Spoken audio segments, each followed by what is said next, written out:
Bonjour à tous et meilleurs vœux pour cette nouvelle année 2023.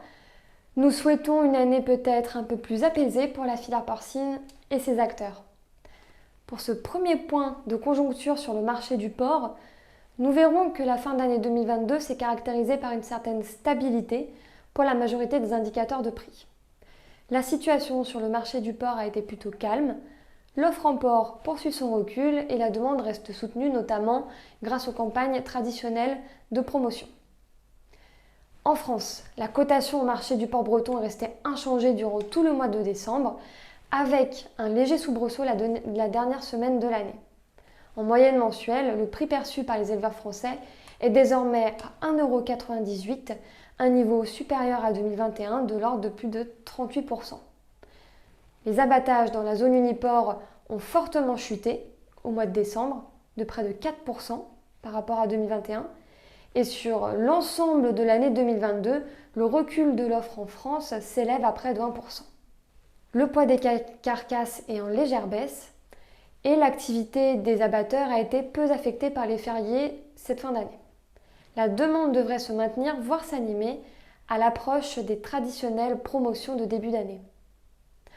Au nord de l'UE, on assiste en revanche à un rebond des cours du porc sous l'effet d'une demande plus forte, mais aussi d'un manque d'offres qui se fait lourdement sentir.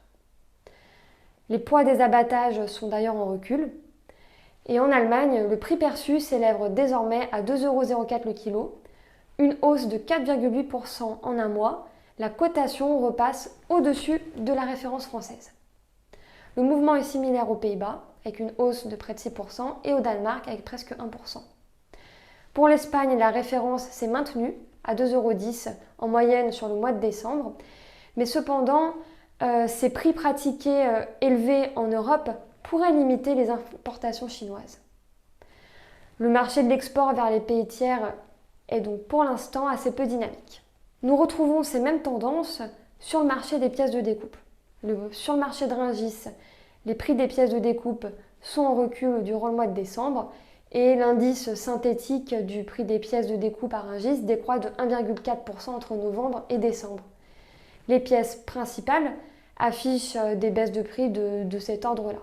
En Espagne, les cours des pièces, eux, se sont stabilisés, alors qu'en Allemagne, le marché de Hambourg fait état de fortes hausses entre 2 et 6% selon les pièces de référence entre novembre et décembre. La hausse des cours indique une demande soutenue pour les produits du porc. La fonte de l'offre se fait aussi fortement sentir sur le marché.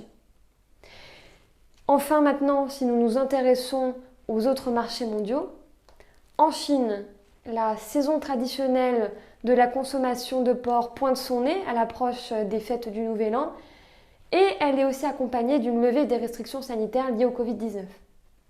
Cependant, la flambée des cas de Covid au sein de la population limite la demande et en effet, les consommateurs chinois ne se ruent pas spécialement dans les restaurants. Cette tension sur la demande est à l'origine d'une forte baisse des prix durant le mois de décembre. Selon le gouvernement, l'offre chinoise poursuit sa reprise. Les abattages seraient en hausse de 8% au mois de novembre par rapport à octobre. Aux États-Unis, les prix américains se sont aussi dégradés et les conditions climatiques extrêmes durant le mois de décembre ont complètement perturbé le marché américain et notamment les abattages. Au Brésil, malgré un climat politique sous tension, les prix se sont stabilisés en fin d'année. Nous continuerons en 2023 à réaliser ce point de conjoncture sur le marché du porc. Et en attendant, je vous remercie de votre attention et je vous dis à bientôt dans EcoPort.